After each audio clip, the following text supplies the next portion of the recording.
You I am Tanya from e Vidyarthi और आपका स्वागत है नई वीडियो में। आज हम लोग पढ़ने वाले हैं संस्कृत एनसीईआरटी दीपकम बुक का चैप्टर नंबर 2, जिसको हम बोलते हैं द्वितीय पाठम। ठीक है, तो इस चैप्टर का नाम क्या है? इस चैप्टर का नाम है नृत्यम पिबाम सुभाषित रसम। ठीक है जी, अब इस चैप्टर का अर्थ क्या है? हम रोज अच्छे विचारों को पढ़ते और समझते हैं। सो बेसिकली इस चैप्टर में ना, अब स्टार्ट कैसे होता है कि कॉन्वर्सेशन हो रही होती है एक टीचर की, अध्यापक की और स्टूडेंट्स की।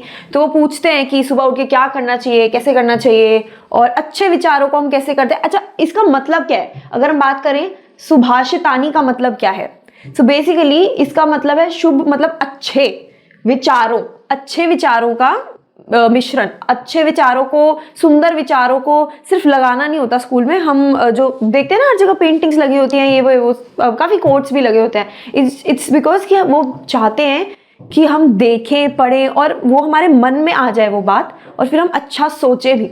तो बेसिकली क्या है, अगर हम अच्छा सोचते हैं तो हमारे साथ सब कुछ अच्छा होता है। अब ये सब कुछ, जितनी चीजें आप देख रहे हैं, ये सब कुछ हमको सीखने को मिलेंगी इस चैप्टर में। शुद्धि का मार्ग सीखने को मिलेगा। जीवन के जो परम सार हैं, हम उनके बारे में पढ़ेंगे इस चैप्टर में। सो चलिए, अगर आपको इस चैप्टर में कोई भी एमसीक्यूज या सैम्पल पेपर्स या फिर कोई भी सॉल्यूशंस या फिर कुछ भी चाहिए हो ना, तो आप डाउनलोड कर सकते हैं हमारी वेबसाइट से www.evidyarthi.in से। तो चलिए अब हम शुरू करते हैं। नमस्ते प्यारे बच्चों, संस्कृत की इस प्यारी और मजेदार सी कक्षा में आप सभी का बहुत बहुत स्वागत है। आज हम सब मिलकर एक बहुत ही सुंदर पाठ पढ़ने वाले हैं, जिसमें ज्ञान का मीठा मीठा रस भरा है। तो फिर हो जाइए तैयार। चलिए पूरे जोश और खुशी के साथ आज की ये शानदार कक्षा शुरू करते हैं। तो बच्चों, हमारी कहानी शुरू होती है एक क्लासरूम से, बिल्कुल आपके क्लासरूम की तरह। वहां सुशीला नाम की एक बहुत होशियार स्टूडेंट की नज़र अचानक स्कूल की दीवार पर लिखे एक श्लोक पर पड़ती है और बस उसके मन में एक सवाल उठ जाता है। वो अपने गुरुजी से पूछती हैं, महोदया, अस्माकं विद्यालयस्य भित्तौ अयोग्यः पुरुषो नास्ति योजकस्तत्र दुर्लभः इति लिखितमस्ति। इसका बड़ा ही आसान सा मतलब है कि सर, हमारे स्कूल की दीवार पर लिखा है कि कोई भी इंसान बेकार नहीं होता, बस उसकी काबिलियत पहचानने वाला मुश्किल से मिलता है। सोचो जरा, कितनी गहरी बात पर सुशीला का ध्यान गया। यही तो अच्छे स्टूडेंट्स की पहचान होती है ना। और फिर वो आगे पूछती है, अस्य क भावः इति कृपया बोधयतु, यानी कृपा करके इसका असली मतलब हमें समझाइए। देखो बच्चों, सवाल पूछना कितना जरूरी है। यही तो सीखने का सबसे पहला और सबसे मजेदार कदम है। अब जब सुशीला ने इतना बढ़िया सवाल पूछा तो गुरुजी भी बहुत खुश हुए और उन्होंने बड़े ही प्यार से उस श्लोक का गहरा मतलब समझाना शुरू किया। गुरुजी कहते हैं, भो सुशीले अस्य भावार्थ अस्ति यत् अस्मिन् जगति कोपि अयोग्यः नास्ति। इसका मतलब है, हे सुशीला, इसका भाव यह है कि इस दुनिया में कोई भी अयोग्य यानी बेकार नहीं है। कितनी कितनी सुंदर बात है ये। इसका मतलब हम सब में, हर किसी में कोई ना कोई खूबी जरूर है। वो आगे समझाते हैं, सर्वे योग्याः सन्ति परंतु प्रेरकस्य मार्गदर्शकस्य च अभावः अस्ति। मतलब सभी योग्य हैं, सब में टैलेंट है, पर उन्हें प्रेरणा देने वाले और सही रास्ता दिखाने वाले गाइड की कमी है। ये बिल्कुल वैसा ही है बच्चों, जैसे हर किसी के अंदर एक खजाना छिपा होता है, बस इसे खोलने के लिए एक सही चाबी यानी एक अच्छे गाइड की जरूरत होती है। अब क्लास में इतनी अच्छी बातें हो रही थी तो एक और स्टूडेंट रमा को भी कुछ याद आ गया और देखिए, उसने भी एक सवाल पूछ लिया। रमा कहती है, मान्यवर, अहम अपि विद्यालयस्य परिसरे एतादृशं श्लोकम पठितवती। इसका मतलब है, सर, मैंने भी स्कूल कैंपस में ऐसा ही एक श्लोक पढ़ा है। देखा, ज्ञान की यही तो खासियत है, एक बात सीखते हैं तो उससे जुड़ी दूसरी बातें अपने आप याद आने लगती हैं। गुरुजी मुस्कुराकर कहते हैं, रमे एतानि सुभाषितानि सन्ति, यानी रमा, इन्हें सुभाषित कहते हैं। तो लो जी, हमें भी इन सुंदर और ज्ञान से भरे श्लोकों का एक बहुत ही प्यारा सा नाम पता चल गया। सुभाषितानि मतलब सुंदर वचन। गुरुजी और बताते हैं, अस्माकं चिंतन विकासाय एव एतानि सुभाषितानि विद्यालयस्य परिसरे स्थापितानि। इसका मतलब है कि हमारी सोचने की शक्ति बढ़े, हम गहराई से सोच पाएं, इसीलिए ये सुभाषित स्कूल में लगाए गए हैं। तो ये श्लोक सिर्फ सजावट के लिए नहीं है, ये तो हमारे दिमाग की एक्सरसाइज के लिए है। वो आगे समझाते हैं, वत्स मानवानां विविध मूल्यानां विकासाय श्रेष्ठ जनई उक्तानि सुवचनानि एव सुभाषितानि। इसका अर्थ है, बच्चों, इंसानों के अंदर अच्छी आदतें और अच्छे विचार आएं, इसके लिए महान लोगों के कहे हुए सुंदर वचन ही सुभाषित है। ये वो कीमती बातें हैं जो बड़े बड़े ज्ञानियों ने हमें एक बेहतर इंसान बनने के लिए तोहफे में दी हैं। अब बच्चों के मन में एक और सवाल जागा। महोदय सुभाषितानि इत्यनेन कः अभिप्रायः, यानी कि सर ये जो शब्द है सुभाषित, इसका ठीक ठीक मतलब क्या है? अरे वाह, बच्चों की जानने की इच्छा तो बढ़ती ही जा रही है। तभी क्लास में से सुरेश खड़ा होता है और एक बहुत ही काम का सवाल पूछता है, ऐसा सवाल जो शायद हम सबके मन में आता है। सुरेश पूछता है, श्रीमन सुभाषितानां पठनेन कः लाभः? इसका मतलब है, श्रीमान इन सुभाषितों को पढ़ने से क्या फायदा होता है? ये सच में एक बहुत ही अच्छा सवाल है। आखिर हम जो भी सीखते हैं उसका हमारी जिंदगी में कोई तो इस्तेमाल होना चाहिए, है ना?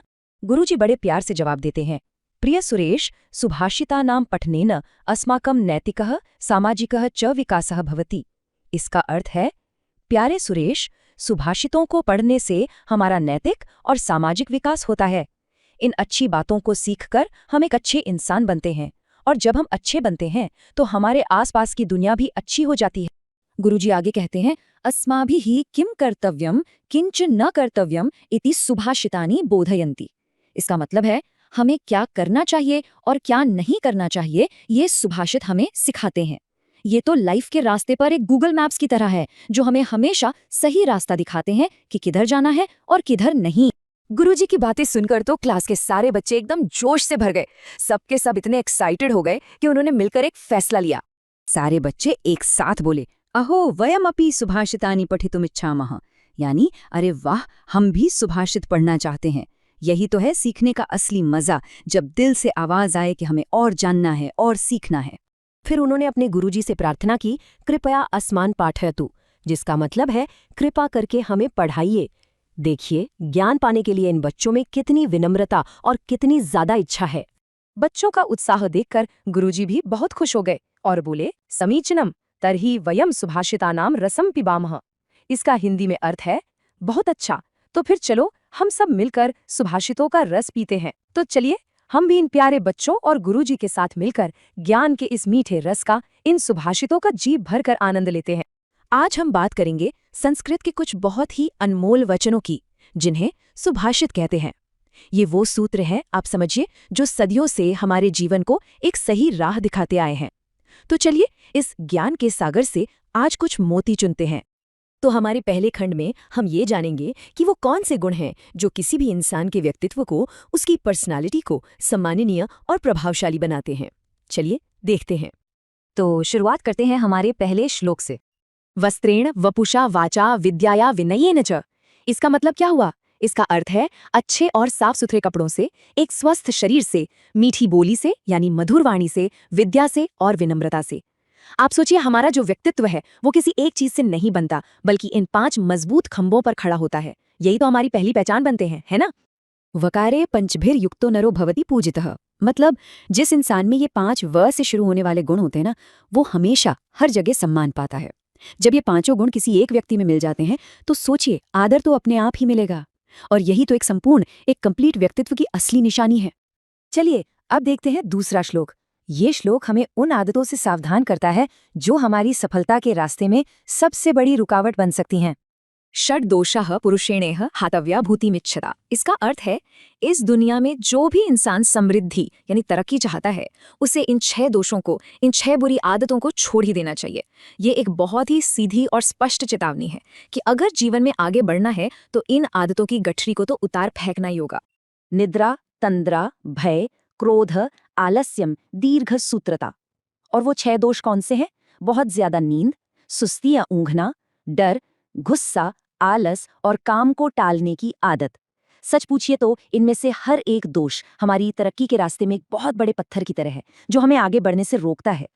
तो एक बार फिर से देख लेते हैं। ये है वो 6 दोष जिन्हें हमें छोड़ना है। निद्रा, तंद्रा, भय, क्रोध, आलस्य और दीर्घ सूत्रता। देखिए, इन्हें पहचान लेना ही इनसे लड़ने का पहला कदम है।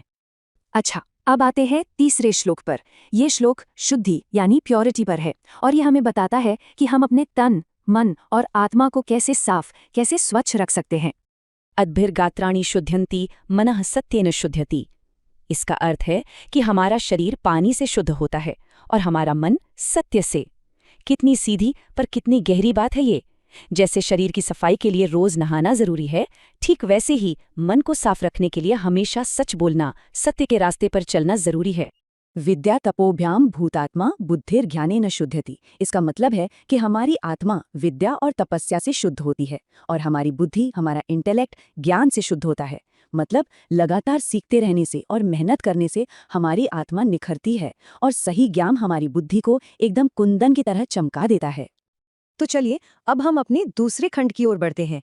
इसमें हम ज्ञान और संसार के रिश्ते को और गहराई से समझेंगे। अब हम देखेंगे चौथा श्लोक, जो हमारे देश भारतवर्ष की पहचान बताता है। उत्तरम यत् समुद्रस्य हिमाद्रेश्चैव दक्षिणम। इसका बड़ा ही सरल सा अर्थ है, वो जमीन का हिस्सा जो समुद्र के उत्तर में और हिमालय पर्वत के दक्षिण में है। सोचिए हमारे देश की जो जियोग्राफिकल लोकेशन है उसका कितना सुंदर और काव्यात्मक वर्णन है ये। वर्षम तद भारतम नाम भारती यत्र संतति, यानी उस देश का नाम भारत है और वहां के रहने वाले यानी हम सब भारतीय कहलाते हैं। ये श्लोक जब भी सुनते हैं अपनी महान विरासत और पहचान पर एक अलग ही गर्व महसूस होता है। अब आता है पांचवां श्लोक, जो एक घड़े के बहुत ही सरल से उदाहरण से हमें लगातार कोशिश करने की अहमियत सिखाता है। जलबिंदु निपातेन क्रमशः पूर्यते घटः। इसका मतलब है पानी की एक एक बूंद के लगातार गिरने से धीरे धीरे घड़ा पूरा भर जाता है। ये तस्वीर अपने मन में बनाइए। ये हमें सिखाती है कि छोटे छोटे लेकिन लगातार किए गए प्रयास कितने शक्तिशाली हो सकते हैं।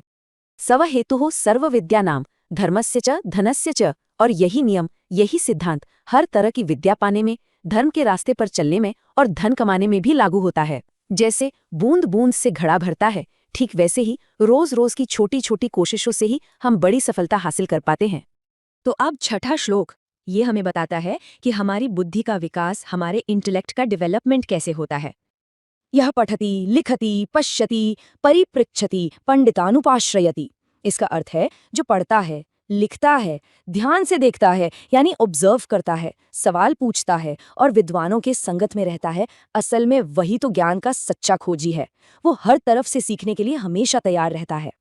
तस्य दिवाकर किरणैः नलिनी दलमिव विस्तारिता बुद्धि। ऐसे व्यक्ति की बुद्धि ठीक वैसे ही खिल उठती है जैसे सूरज की किरणों से कमल का फूल खिलता है। क्या खूबसूरत उपमा है।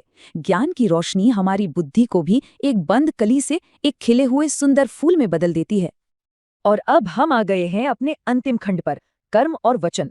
इसमें हम अपनी वाणी और अपने कर्मों की अहमियत को समझेंगे और ये भी जानेंगे कि हमारा सबसे बड़ा दोस्त और सबसे बड़ा दुश्मन कौन है। तो चलिए 7वां श्लोक देखते हैं, जो मीठे वचनों की ताकत के बारे में है।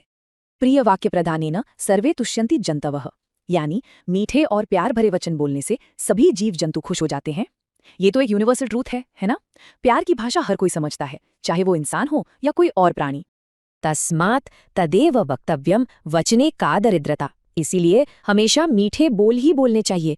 भाई बोलने में कैसी गरीबी या कैसी कंजूसी, जब मीठे बोल इतने अनमोल हैं और फिर भी मुफ्त हैं, तो उन्हें बोलने में हमें संकोच क्यों करना चाहिए। चलिए अब 8वां श्लोक देखते हैं। ये हमें हमारे सबसे बड़े दुश्मन और सबसे अच्छे दोस्त से मिलवाता है।